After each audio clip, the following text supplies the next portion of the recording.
I'm here with Brian Bachand. Brian Bachand is the founder of Evolution, where they help professional leaders and organizations evolve from where they are to where they desire to be. Thank you so much, Brian, for being here and taking the time today.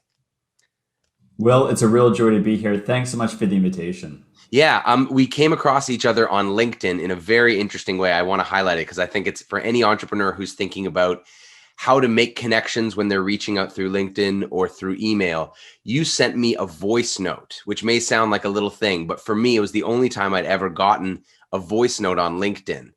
Do you remember what you said to me? I'm not quite sure, but do you remember the content of it by any chance? Yeah, I think what I do, so a little bit of, I'm happy to share this strategy with Mm, anyone who is listening.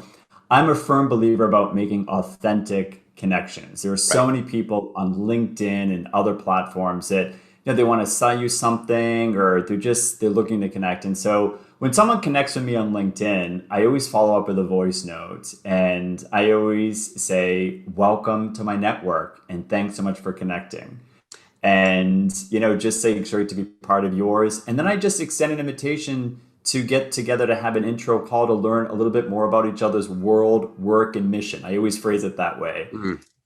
World, And work, and mission. Yeah, I like that. yeah, world, work, and mission. And then just kind of say, I leave that with you. If that's of interest, circle back and we can set it up. And all the best, etc. I just find it personalizes it. It shows sincerity, and it also shows who I am. I'm not looking to sell. I'm not looking Yeah. to be sold something. I really want to build a relationship. Yeah, and that's very evident, and it's been evident through our whole sort of conversations. And I think that's a really really important distinction. What I teach on my side is sort of pitching skills and networking skills are part of that, and but basically being as authentic as you can. Excuse me, as authentic as you can while still acknowledging that you are in a business and you are sort of always looking for clients and looking for whatever it is that your revenue model is based off of to keep that going. But the best pitching, the best dissemination of your world, work, and mission, what I call the powerful pitch, which is basically your reason for existing and the story behind that that's clear and memorable and repeatable. The way you spread that is just being, first of all, figuring out what that really is for you and being as honest and authentic to that every time you speak to anyone, never trying to hide parts of it, just being very clear and upfront. And then just doing that in the most open and honest way as possible. And a little technical thing there is that hearing someone's voice Mhm. instantly puts them above somebody whose words you've just read on a page, because the words are all in the same font on LinkedIn. You hear the timbre and texture and musicality and inflection of somebody's voice. All of a sudden, you've got that connection on a higher level. So I just wanted to highlight that because that was really cool. But I'd love for you to sort of talk about what it is that you do now, and then we'll go into how you got there. If that Yeah, if that sounds certainly. good. Yeah, no, absolutely. So I'll start in the present, and I think it's important to understand where I'm at now. We do have to go back to the past. Sure. And so I'll start with the name of the company, Evolution, Evolution. And, I named the company twice for a reason. The first evolution is the natural evolution as a human being. The DNA we're born with, the family we're born into, the continent that we are raised on, how a pandemic affects all of humanity. But the second evolution is the one that we personally choose to own, how we want to evolve personally and professionally. And, that's where I spend my time. My own life has been an evolution of, different careers, et cetera. And it brings that all together. Having been, well, I know we'll talk about this. I was a priest for 8 years. Right. I was an executive in New York City and in Toronto, then a partner in recruitment. And I brought all of that expertise together to found Evolution to help individuals in one-on-one mentoring and coaching and some other different formats I offer, a new recruitment model that has been established, and also helping boards in particular align. And the third area is really speaking about leadership and owning our story and spreading that message, because no matter where you are, no matter what decision you've made in life and you're not happy or there's something blocking you, you can always make a new decision to evolve forward. And I'm Mm. living proof of doing that and so many others in the world. So that's where I spend my time. And it's been the greatest joy. Just celebrated 1 year as a company. Oh, congratulations. That's an awesome milestone. That's really great. Thank And you. yeah, I mean, as you said, your story is fascinating and has so many different parts to it. So I guess let's go back.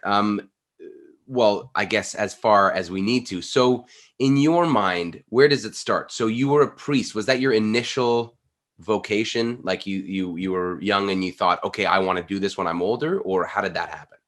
Yeah, so I grew up in the States. So I'm originally from the States. I was born and raised in Boston, Mass. I Mm, did my undergraduate in Ohio, and I went to a Catholic university that was there, and I got involved when I was in university with the Catholic kind of network there for like university students and different programs they had and events, and that's kind of where things became a little more crystallized for me of the impact you could have as a priest. There were some great priests that were there and other individuals. And my last year, my senior year of university, there was a retreat that was being offered in Pittsburgh. I remember seeing it listed like on the bulletin there of like different things going on, saying anyone who might be thinking that if they've ever thought about a vocation, maybe to go for this weekend. So I went, and there were guys there from all over, like kind of that region of the US. And it was a great weekend. And I just remember at the end of it, just having this desire, this something I wanted to explore it further. mm. And Can so I, sorry I, to, yeah. sorry to cut you off. I just wanted to know, was it the sense of camaraderie? Was it the sense of shared purpose, shared identity? Was there something about that experience with all those other people that you can identify as to what was so appealing about it?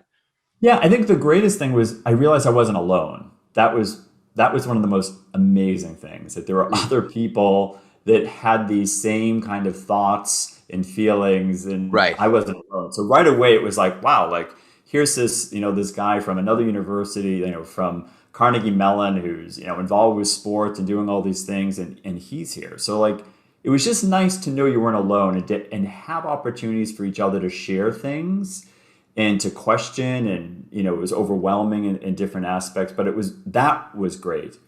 But then there were talks that were given during that weekend that just started to resonate deep within me. Mm. And they were saying things, if you're feeling this way, or you've thought about this could be something that might be drawing you Mm. closer. I think for myself now, looking back, I realize that I think every single human being has a purpose or a spirituality, whatever you wish to call it. For me, at that time of my life, Catholicism was, I always equated that would be the only way I could live that out. You know what I Right. mean? Because Is that's that what because your parent and you were raised Catholic? Your I parents was were? raised Catholic. So Yes. for me, it seemed very natural. That's the only place. I realize now that you don't have to, Right. but at that time, it aligned for me. There was a sense of service. You could see the impact. There was a spirituality, and there was an excitement that came with that. So I made the decision at that time that upon graduation, I applied to the seminary back in Boston, and that began the next 5 years of my life after university. Right. So that takes you to about, let's say, mid to late 20s. Is that correct? That's right. Yeah. So Right. I entered the seminary. I was what, 21? I think I turned Wow. 22 my first month. I know. I was a Yeah. baby. I look at it now like, Yeah. hello. And I was ordained at 27, just about 27, 28. And, I have to say the seminary experience for me was extremely positive. Like, it was extremely positive experience. There's a rigor. I have to say, priests and religious have an incredible academic formation. There's a rigor to what you go through, Mm. and every single year you have an assignment as well, pastorally to be formed. So my first year at 22, they sent me to the women's state prison. Wow. Uh, and they said they did that on purpose. I found out later because I was the youngest. Right. It's a tough assignment, and they said, they really try and weed out who are the ones going to make it or not. So there I am, Ah, interesting. 22, this Yeah. baby, and I'm in the women's state prison. Wow. to teach. I was able to teach like catechism courses, and Mm. it was awesome. I Yeah. excelled at it, and I stayed on all the way through the seminary. Wow. So on my own. So I would go back on the summers and do different things. And then another year, I was in hospice work, dealing with people who had HIV, Mm. who dying of cancer. Then they sent me Right. to Ecuador on my own to learn Spanish and the mission. So Wow. the end of seminary, I had such a great formation and saw how it could impact the lives of so many. Well, it's such an incredible way to spend your 20s. Because a lot of people in North America, let's say people who, especially if they don't have necessarily a strict religious upbringing, their 20s are generally spent partying and experimenting and getting fucked up and doing lots of stupid shit and trying to meet and hook up with a bunch of people. And certainly I'm not passing judgment on 20-year-olds for wanting to do that, because of course you do, but there is there is something that takes you a while to learn, which is the value of like selfless, or at least altruistic kind of actions. Going, Yeah. how can I be of service to other people? And I didn't really find that until my, I think, late 20s, when I started, mid to late 20s, when I started teaching and Hmm. going, oh, if I'm teaching, and even after I was teaching, it took me a couple of years to be like, I really have to actually put in work here to create my lesson plans and make sure my students are learning. And then did I kind of realize there's something very, very valuable in being of service, even Right. selfishly, just for your own sense of purpose and usefulness in the world. Hmm. Hmm. But it's amazing that you were given this kind of framework for learning those lessons starting at the age of 21, and also getting this foundation of knowing what it means to help people. Like, yeah, would you say that made you grow up faster or slower? How do you think, if you can compare this to any, like maybe some of your friends or anyone else what did having that very unique experience during your 20s kind of give you, or maybe not give you? Yeah. So, Will, I love that you brought that up because I remember in my 20s, I first of all, I should say I was a diocesan priest, which means I didn't take a vow of poverty like a Mm, Franciscan or a Jesuit.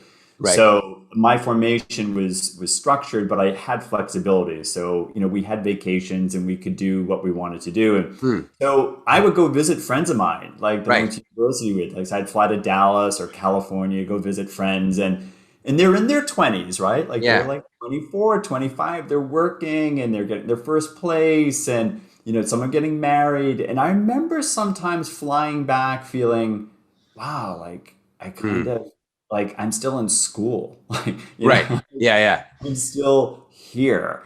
I kind of, the grass always looks greener on the other side, so to Yeah. speak. And I found that was good because it kind of kept me still committed to what I wanted to do. Mm, So yeah, I think it does keep you grounded. It's kind of like for someone who's in their 20s going to medical school too. Like you're right. very committed. Like that's the goal. You keep at it. Yeah.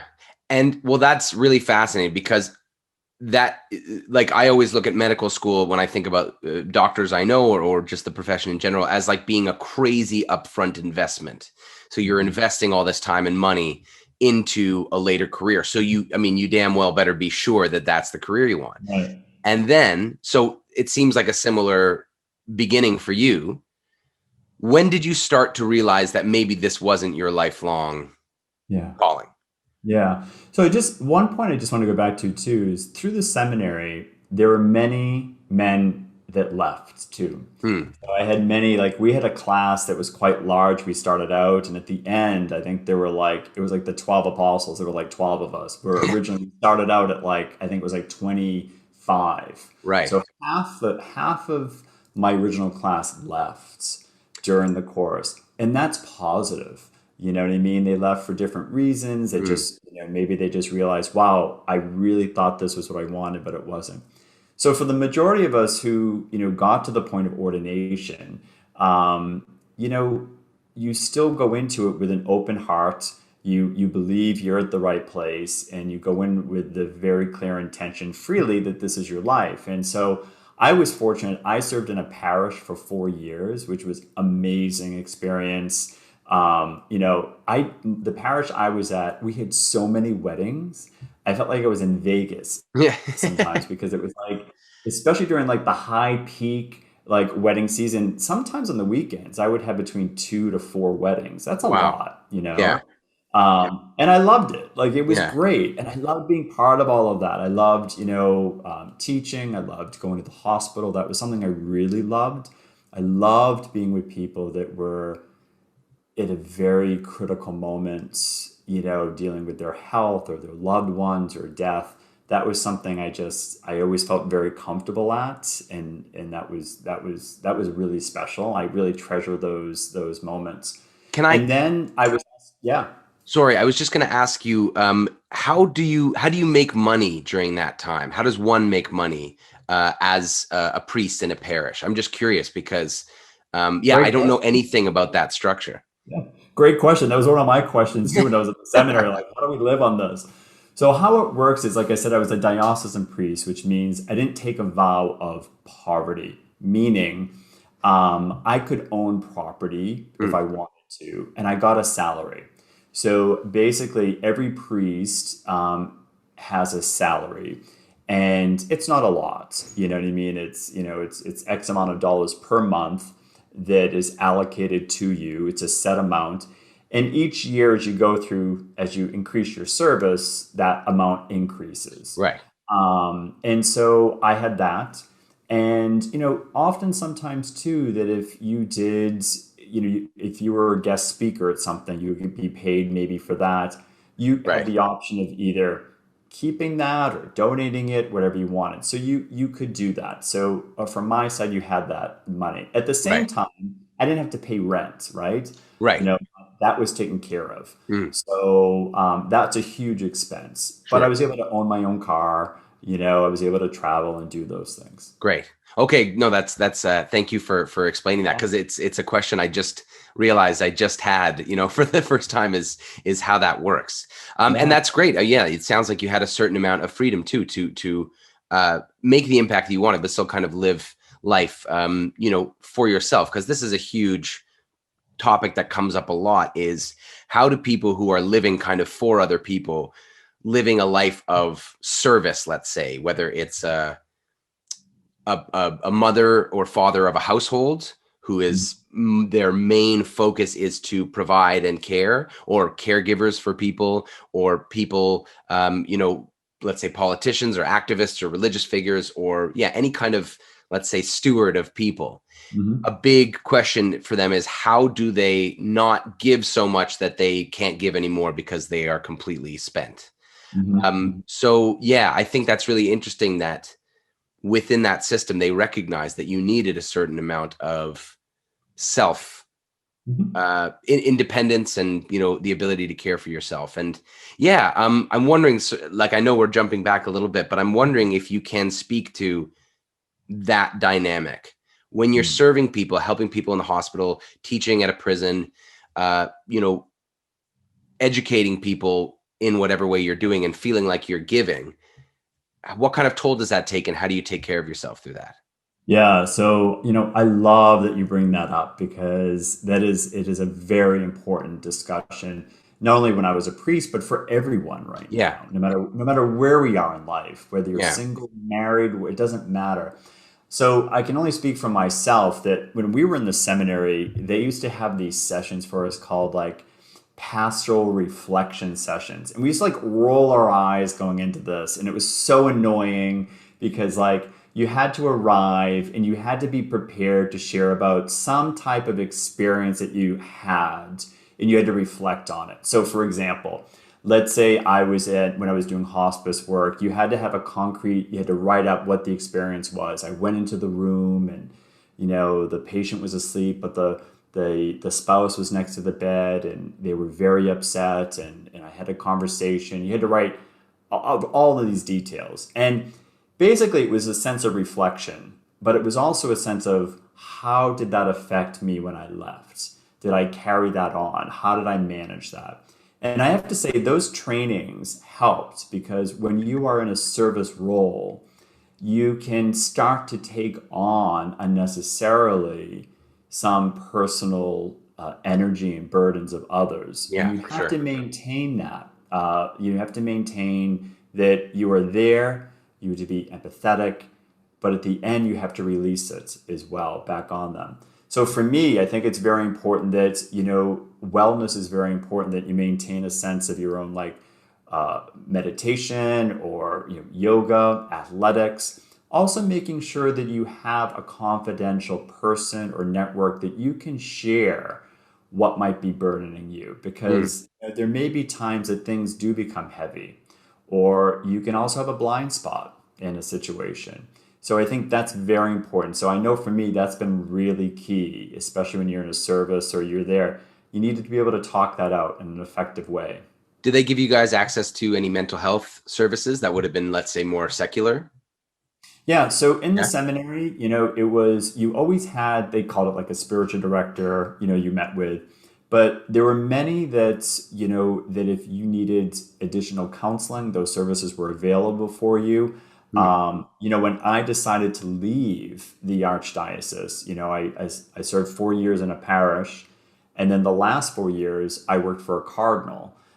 I was his, they called it priest secretary, but kind of secular world terms would be like chief of staff. So I traveled the world with him, went back and forth to the Vatican, master of ceremonies. So my Wow. service went from a parish to serving one person. Mm. And when I was deciding to leave, I actually went, there was a priest in the archdiocese that if you were struggling, if let's say you were struggling with alcohol or depression, or you were feeling overwhelmed, you could go to this individual, share what's going on, and they could help be a bridge to get you maybe some of the treatment with a therapist, etc. And I went to him and I shared with him, I'm really thinking about leaving. Here are some of the reasons why. And I Mm. worked with this amazing, I remember saying, I want someone who's not in the church. And I got this wonderful Jewish psychologist in Boston. And I wanted that. I wanted Yeah. someone who had like no understanding, who would be neutral. And it Right. was a gift. And that was Yeah. one of the greatest gifts. And the church paid for that That's because, fantastic. yeah. And so that brings us kind of to the point chronologically. So what were those reasons? You said you went to the person and said, I'm thinking about leaving the church and these are my reasons. What were those reasons for you? So I think the first thing I said was, I'm not unhappy. I remember Okay. saying that. I Yeah. said, I'm not unhappy, but I've come to understand that I want to live a life that's fully authentic to who I am. And I believe I can do that outside of the church. And some of the reasons why I'm feeling that way are, first of all, I came to accept who I was, that I wanted to love another person. And I also came to accept that I was a gay man, and there Mm. was no shame in that, and wanted to live that freely and authentically. Right. I also realized that when I was working for the Cardinal's office, that I was very talented at like, working in kind of that role, and, Sort of administrative. administrative kind of, and I could see myself going in that direction, and I Right. wasn't missing life in the parish of doing Right. weddings and those things. So that really is what I wanted to test. Was it just a moment of like feeling, am I just at a crossroads, which happens, it happens in marriages, it happens in work, of like, or is it something I just need to pursue further? So that time working with the psychologist was a sense of really examining where I wanted to be. Mm. And at the end, I freely chose that I wanted to move forward. And I did everything the right way.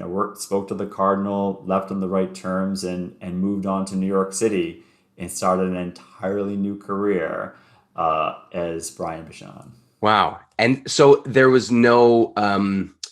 no sort of hard feelings from when you were leaving. Like, was it? I imagine obviously they would try to persuade you to stay to a certain extent. Did you feel that they respected your decision and your reasons, and they helped you transition? Or, yeah, what was that like? Yeah, so from my experience, I felt very supported. Obviously, like I said at the beginning, I really loved what I was doing, and it Right. was wonderful. But at the same time, there was something deeper drawing me to move in another direction, or Mm. something else how I wanted to live my life. So I found them very supportive. I found that they were very, I think, grateful that I was being conscientious as how I wanted to make that change. I wasn't just Right. like, I'm out of here, like Yeah. we're done. Like I took a year, Wow. really, worked at it and spent the time at it. And that was a gift. And for anyone who's gone through any, counseling or anything like that, you usually go in for one reason, but other issues sometimes come up. And that was the same for me too. That, Right. I went through there. There were some things that bubbled up, that there was family expectations, there were, friends, and those are some of the big things I had to work through to be able to make a very clear, peaceful decision. Right. And so in the end, the church was supportive. I still keep in touch with the cardinal to this day. And, we speak always on our birthdays. And, there have been some individuals from my first parish that still keep in touch with me. Wow. I went to a wedding of a very dear friend, family from the parish last year. So it's been very special. That's great. And I just want to touch on the point that you just made about going into counseling and thinking it's for one reason and having other stuff bubble up, because I think that's a really interesting point. Um, what you think is wrong with you is not always what is actually bugging you. And this principle is super important for entrepreneurs in general, because when you're talking about a customer's problems or your market's problems, to just say, well, people want a faster phone or something, which is true. But if you don't examine underneath that, like, why do they want the faster phone? What is it? What is the slow phone stopping them from doing that they really want, like in here? Or what is the faster phone going to really get them that they want deep down in here? If you don't peel back those layers, then your messaging and your product design just won't be as won't resonate with your market as much. And the same is true Mhm. of any relationship that you have, including with yourself. If you're not aware of what's really going on under those like 20 layers of what you think is actually bothering you, yeah, there's not a Mhm. lot of progress you can make or clarity you can have. Mhm. So, Mhm.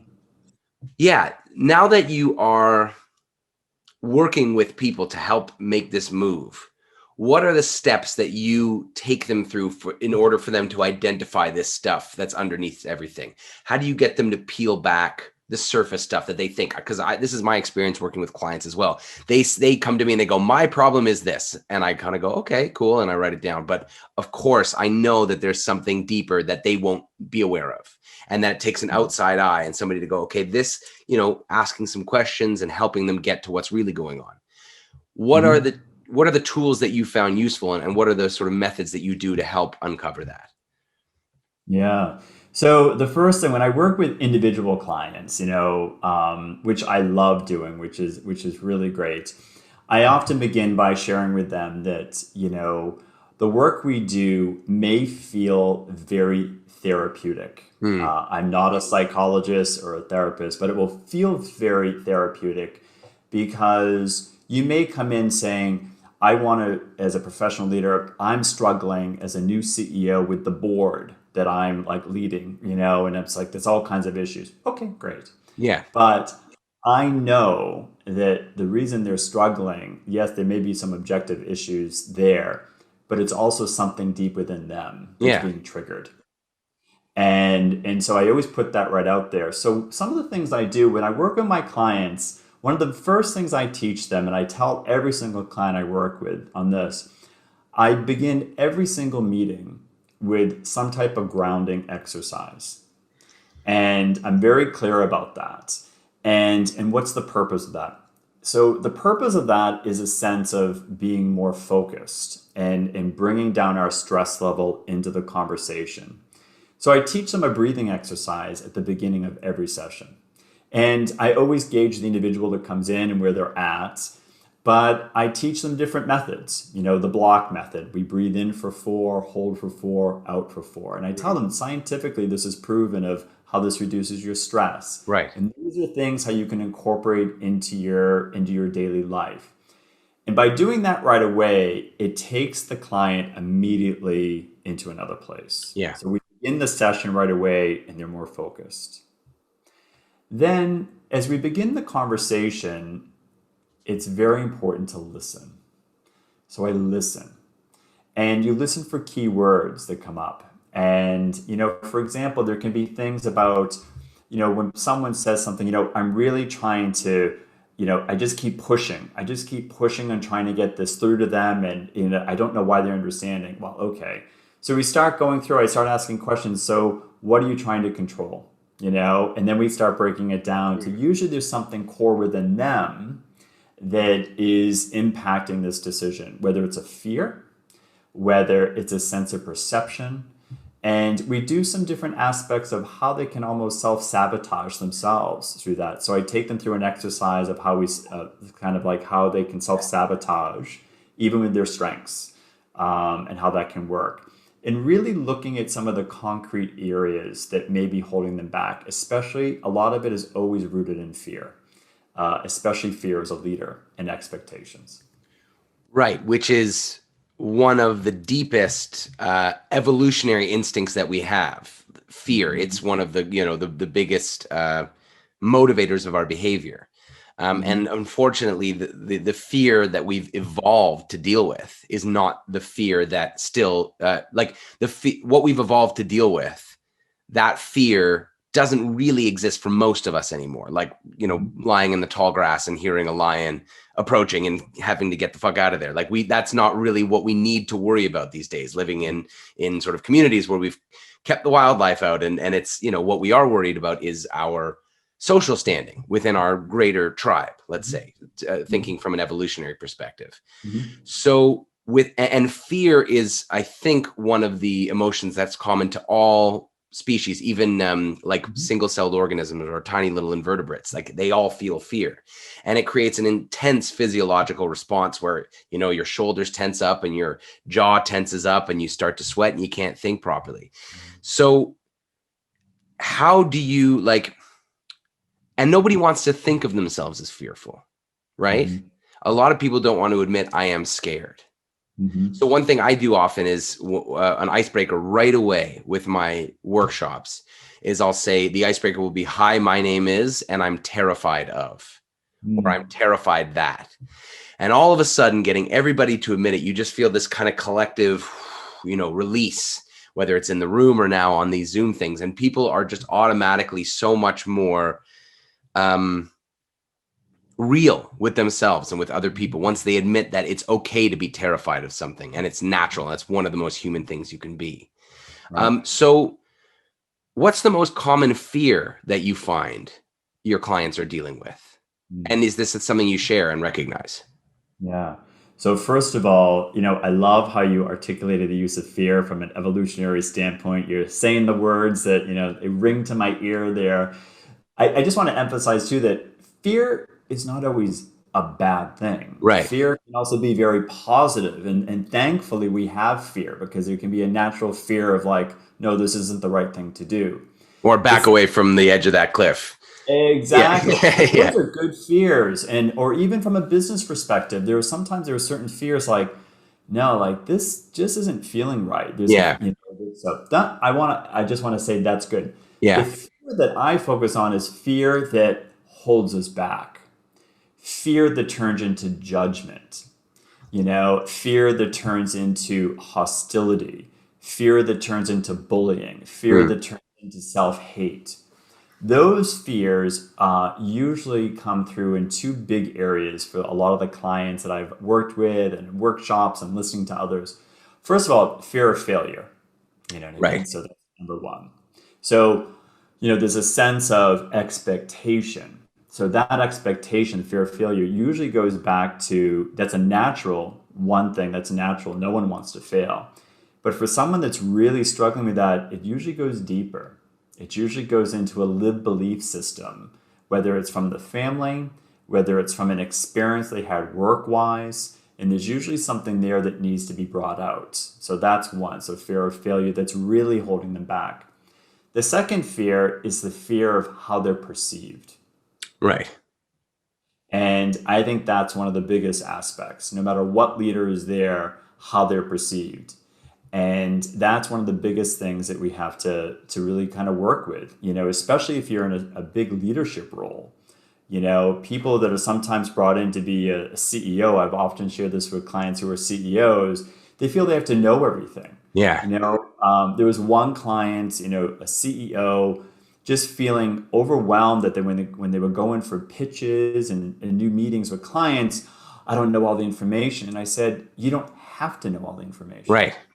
And I said, we came up with a strategy of having their superstar salesperson kind of lead out. You set the tone and then turn it over to them and then go in. So that's a sense of helping people deal with those fears as well, especially around expectations. Yeah. So it's about managing their own expectations of what success looks like, basically. On some levels, yeah.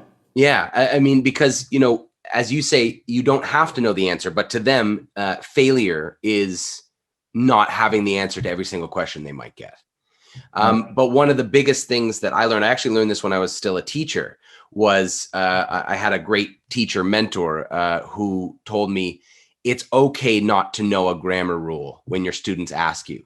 You just say, "Oh, that's a great question. I actually have to look that up, but I'll make sure that I look it up and then I'll get it to you next class, or I'll email it to you," or something like that. And just saying like, "Yeah, that's a really good question. I'll find that out for you," and just not having any shame around that, and just being totally comfortable with not having the answer, which is changing what success as a leader looks like.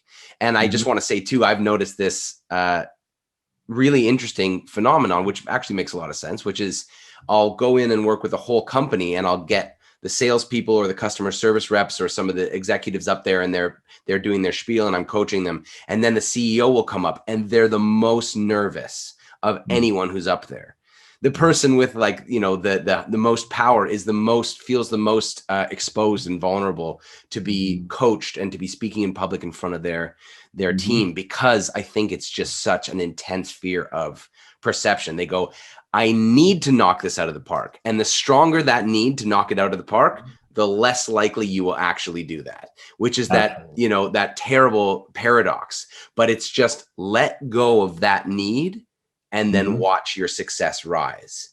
And so what I work with people is let go. I just say lower the stakes and think about, this is not the last pitch you'll ever make. This is not the pitch that will make or break your company. Even if it is, even if this is the most important talk you've never done, how does that help you to think about it like that?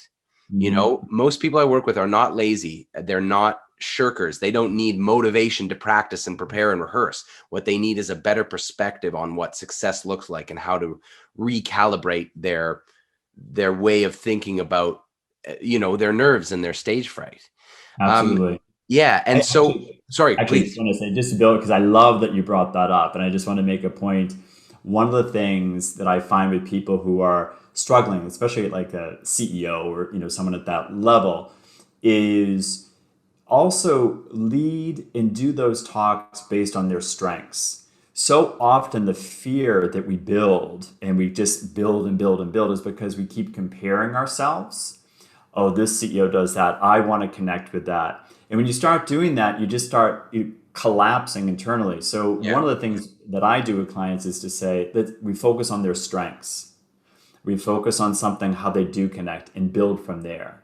Because if you lead with your strength in that, you're naturally going to connect. Because if you try and do something else, the audience is going to pick up like, oh, it just doesn't connect. Yeah, this isn't authentic.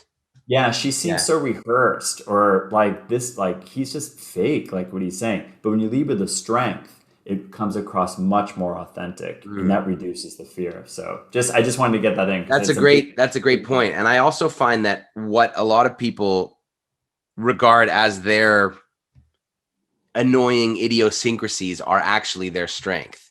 Absolutely. For me, I've had to deal with a lot. I'm a chatterbox. I don't know if you can tell, but I get it from my mom and my dad as well. My whole family, we just blah, blah, blah all the time. And it's great. It's the environment I grew up in. I love chatting with people. I love going back and forth and kind of interrupting. Oh, sorry, you go ahead, and all that kind of thing. Which is not everybody's style and mode, which I totally appreciate. But it's something I was always very self-conscious about. And people would say it sometimes like, dude, shut up. Or like, you talk too much, or, I can't get a word in edgewise. And I always feel so embarrassed when that would come up. I'd be like, oh God, I'm one of those obnoxious people who talks too much. Who wants to be that? But now this is what I do for a living. I talk, and I have to keep people's attention. and cover a wide range of topics and keep people entertained. So this thing that I always hated about myself and felt embarrassed whenever it got called attention to is a strength for what I want to do in life. And that's a really tricky thing. So a lot of people, what their strengths are things they actually don't feel great about. So yeah, how can you, can I ask you, is there anything in your life that you used to think of as a weakness and you've now found as a strength? Anything you had to kind of turn around for yourself in your own life, in your own skill set? Yeah. So I think one of the biggest things is owning my story.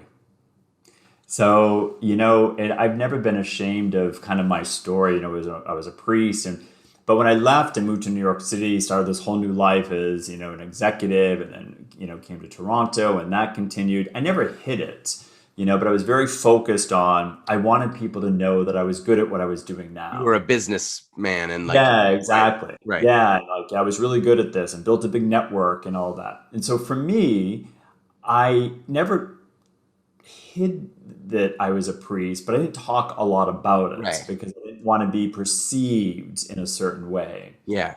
But I came to realize that by owning my story, it was more powerful.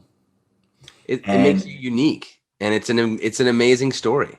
Yeah, and it also draws in certain clients. And actually, I remember going out to lunch before I launched the company a few months, and I was out with a very good friend of mine, and she's an amazing businesswoman. And I kind of told her, I said, I really want to own my story more. And she looked at me, she said, you have to. She said, that is the value proposition. That is going to, by owning your story, it helps others own their story. So for me, that's probably the biggest thing I tell people and every leader. The more you own your story, the more you own a challenge that may have happened in your life, and you can incorporate that in an appropriate professional way in the appropriate times and share that, it has tremendous power on the lives around you. So that's one aspect. And I think the other aspect too is, I love connecting with people. Like like you, I'm a chatterbox. I've had the same thing. I remember as a kid, being in the car, and my father would say, Brian, enough, enough, like enough. And I would keep going and go, Brian, enough.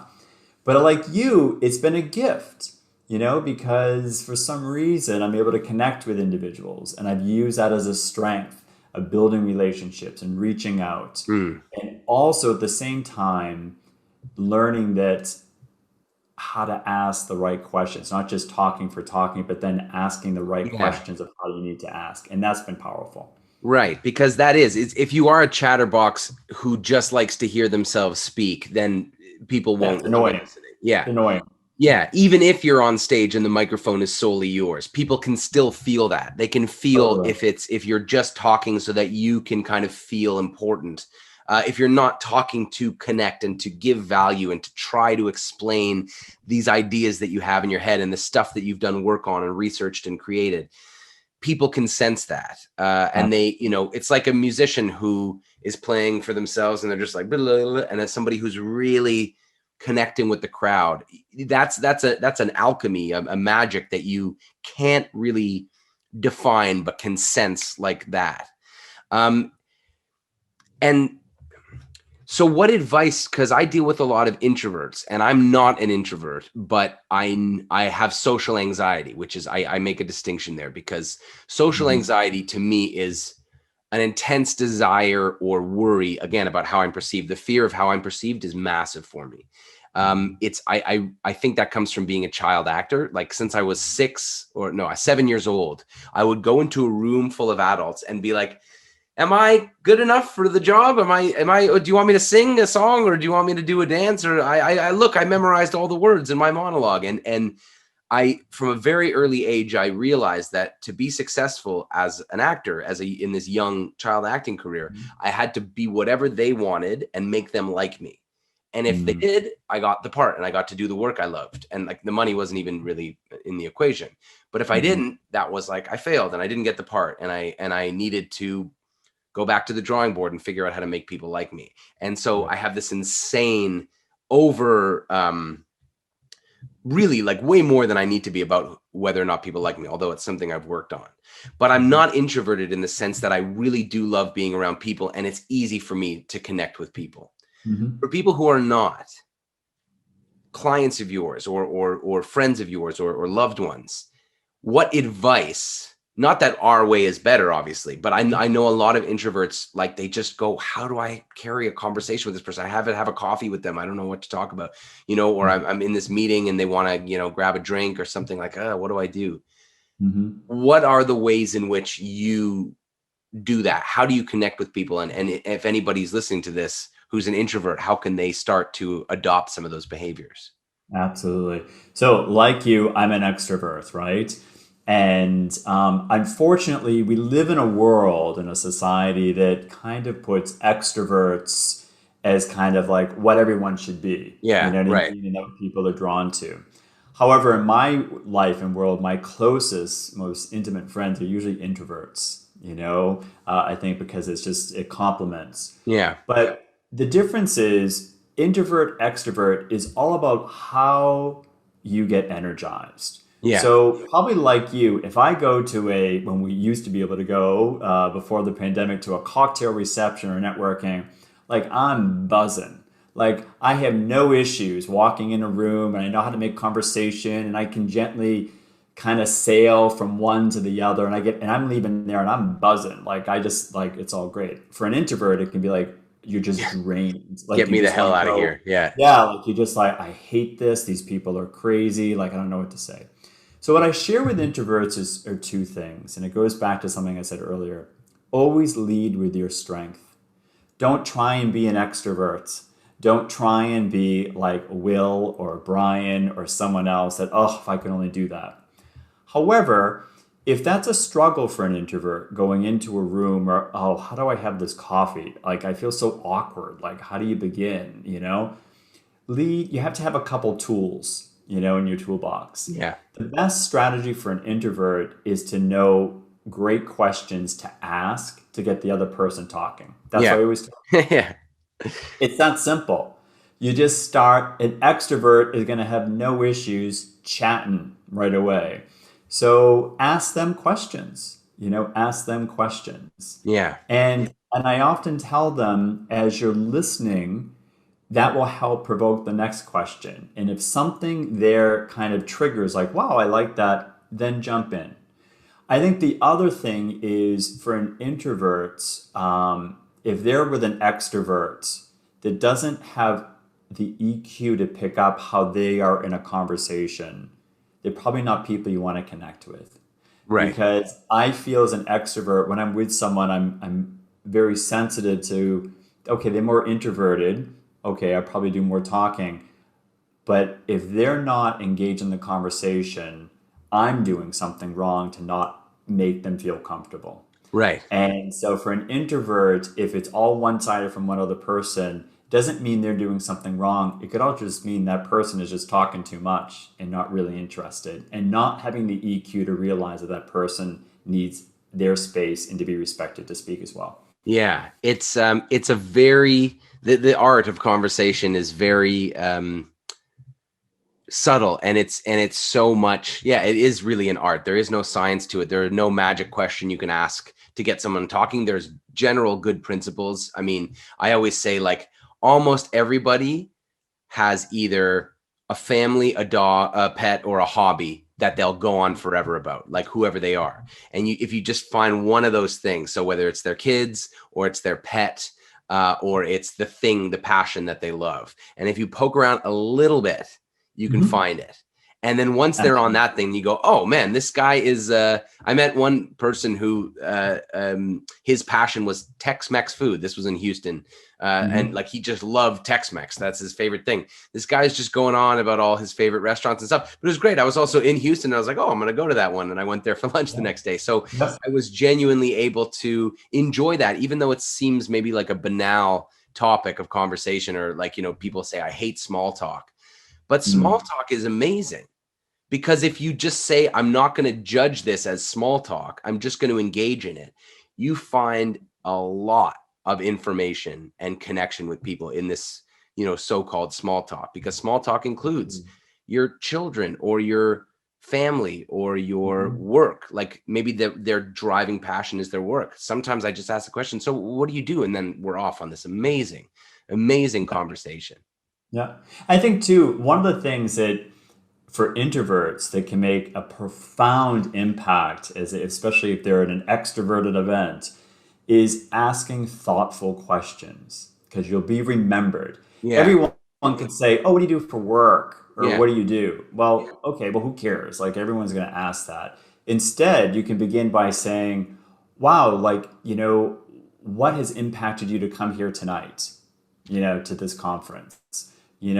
What, and you take a different approach, it changes the conversation Yeah. and it will also engage more. So I always encourage people to, especially introverts that are struggling, to say, come up with have a couple tools, good questions that Yeah. are a little unique that Although can change the conversation. yes, I think that's good advice. Although I would say definitely make sure that it's true to you, because I've met those Absolutely. founders at the events who you can tell they've like crafted this, like this is going to be my unique question, and it comes off and they're like, It's so weird. what's one thing that you've been thinking about recently? And it's just so awkward and forced, and I'm like, oh, Yeah. get out of here.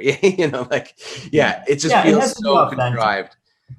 It has to be so authentic. You have to say, Yeah, like, "Hey, wow, what inspires you to be here tonight? Have you been yeah, here? Have you been to these events before?" Keep it natural, right? yes, yeah. But take a little different approach. I agree. Like salesy, weird things like that, unless it's natural to who you Yeah, are, and I don't think do I it. think yeah, people can feel it. So yeah, as long as it's something that you generally genuinely want to know the answer to, and the language of the question speaks to you. For example, if the word inspired is a word that you just don't like ever use, then motivated, like what motivated you to, or yeah. So like you can just literally change the language, and then all of a sudden it will feel a little better in your mouth and the way you're saying it, and then you can find that natural place. And I always talk to people about being a professional human, because there's a quote. There's a playwright named Daniel McIver who's, I think this quote is attributed to, who said that actors are professional humans. So that Mm. means it's our job to study people and then use that information to create our characters and to be great performers on stage or on camera. And the more that to me is a practice. The more you practice curiosity about your fellow people, the more it will come naturally. So you can practice this in many ways. Like, for example, if there's a celebrity that you've written off as being stupid, go to their Wikipedia page and go, where are they actually from? And you're Mm. just like, I don't know, Paris Hilton or something. Is I haven't done this with her because I don't care, but it could be like, where is she from? Where was she actually born? Okay, maybe that's not what I thought. What was her young life like? What would it be to be the heir of a hotel chain? What was her school like? How would that be different from me? Starting to ask those questions about people's childhood and family dynamics and everyday life. There's all these activities that as actors we do when we're just imagine to engage our empathy. And the more you do that, the more you actively think about what is that person's life really like beyond what I can see right now. Like when Brian and I shut off, all I can see is his desk, his lamp, and his art behind him. But like, what does his kitchen look like? And is he going to go have lunch? And like, I want, all of those things contribute to curiosity. And the more you practice that curiosity, the more it will come naturally to you. And when you have Mhm. that curiosity, you can keep the conversation going forever, because it's like, oh man, oh, so what did you eat for lunch? Sounds stupid, but oh, that's really cool. I love making that. And then you can just kind of Yeah. bond over these simple things, but it gets you deeper. Mhm. And so, yeah, that practicing that curiosity, I'd say, is another big one for everyone, not just extroverts, because extroverts, as we said, they can often be uncurious and it's just Mhm. me. Right. I think the one thing too is also we can judge people very quickly, whether it's in business or personal. And I think when you take that lead, like what you just articulated, and go a little deeper, everyone has a story. Yeah. Everyone is acting a certain way in their life because there's been circumstances that have lived up to that. Yeah. And there's a reason. You never know what someone's carrying. So the person in the checkout line that's like bitchy, you know Yeah. what I mean? You see them getting ticked off about something. usually isn't because of that situation, but you don't know what led them to that moment, Yeah, it could be and where they're anything. at. Yeah. Yeah, not making excuses for it, but even in a board meeting or professionals, like, when someone's difficult to deal with, it's usually because they feel threatened. Maybe they felt threatened before in a situation, or they lack confidence. They don't know what to say. So look beyond. I think that's what I always try and tell is Yeah. always look beyond the next level. And people And have a hard unfortunately, we live in a world that's quick. yeah. They don't want to do it. But when you do, there's something much richer there. Yes, and that's right. It's like you can get to a better place with someone when you sort of be the bigger man, quote unquote, and give them that benefit of the doubt, even if they're not extending it back to you, even if they don't appreciate it or recognize it. You can come to a Mhm. place where all of a sudden this person that you really hated, you start to understand them a little more and go, okay, I don't like the things that you say or the way that you treat me or the way that you or the way that you treat other people. And it doesn't mean you shouldn't say that explicitly. You can tell somebody that, but understanding why they do it and not taking it personally is so important, and just kind of letting go of feeling wronged. And a lot of people have trouble with this because they say, well, if I'm thinking about what their childhood was like or whatever, we all have problems. Like, don't make excuses. As you said, don't make excuses for these people. But it's a very clear distinction. It's not about making excuses. It's about understanding. It can be Mhm. wrong what they're doing morally, but that doesn't mean it's not a useful exercise to try and understand why they are doing it and how it actually has nothing to do with you. And when you do Mhm. that, you let go of that judgment in a lot of ways and just say, Mhm. Mhm. man, well, I didn't realize your kid was sick. And I might be pretty short tempered if my kid was sick too. Or I didn't realize that the pressure that you're under from whoever your stakeholders are. And put under that stress, I might be a little difficult as well. And the more you grant that benefit of the doubt and grant that generosity, it doesn't make you a pushover, and it doesn't make you easy to walk over. As I said, you can still create boundaries and say, listen, the way you're talking to me is not acceptable. But it's Mhm. not from a place of like, how dare you talk to me like that? It's Mhm. I just want to set this boundary because we can't work like this together. But I'm still empathizing with you and how you're feeling right now, because it must not be fun to feel like this. Yep, absolutely. And I think it's a sense of being aware of what's triggering within us. Yeah. Like, how is it triggering? Because usually, if it's triggering something, it's usually something in us that is not resolved. Yeah. And it doesn't mean that you don't sometimes have to have boundaries and maybe in different things, but it's that self awareness for yourself and awareness of the situation Yeah. and aware what's triggering there. And that's where you can consciously and courageously make a new decision and how you want to move forward. We had this great I think she was the daughter of a Baptist preacher who taught us in theater school. She did music for one of our shows. She was this, I can't remember her name. She was so fantastic.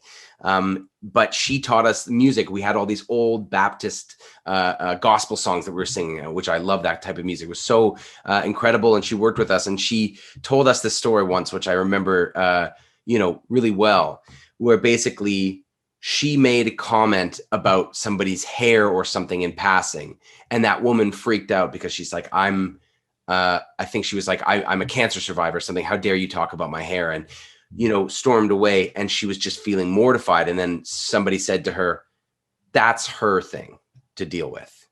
You didn't know, you made a mistake.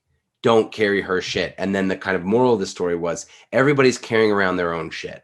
And the less shit that you take from other people, as you said, taking other people's burdens, taking other people's energies and depressions and fears, the less you can collect off their Mhm. plates, the more you can focus on your own. And so, like, as you said, it's all about coming to your sense of yourself and working on your own stuff.